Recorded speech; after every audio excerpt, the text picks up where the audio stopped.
que les finances de son souverain, tandis que la fortune du roi a doublé en 5 ans.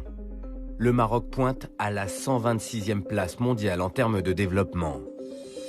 Et plus de 20% de la population marocaine vit toujours en dessous du seuil de pauvreté, avec moins de 2 $ par jour. Aujourd'hui, plus qu'hier, Mohamed VI mérite donc son titre autoproclamé de roi des pauvres.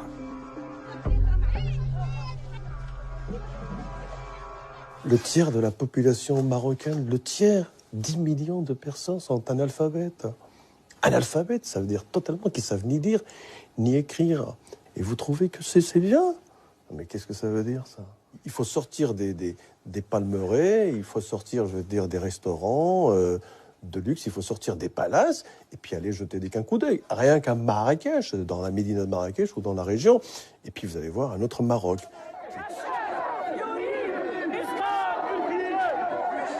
Lorsqu'en 2011, les mouvements révolutionnaires éclatent en Tunisie et en Égypte, cet autre Maroc descend dans la rue pour lancer le printemps arabe marocain.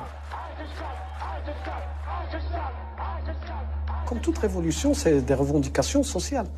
Donc le droit à l'éducation, le droit à une justice équitable, fin de la corruption, fin de l'impunité.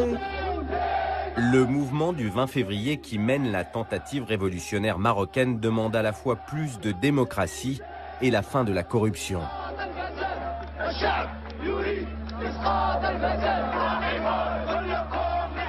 Le mouvement du 20 février a dénoncé de manière générale les abus, les dérives du système, la collusion entre certains intérêts politiques et les intérêts économiques,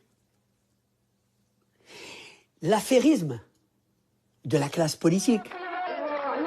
L'affairisme royal est au centre des revendications populaires.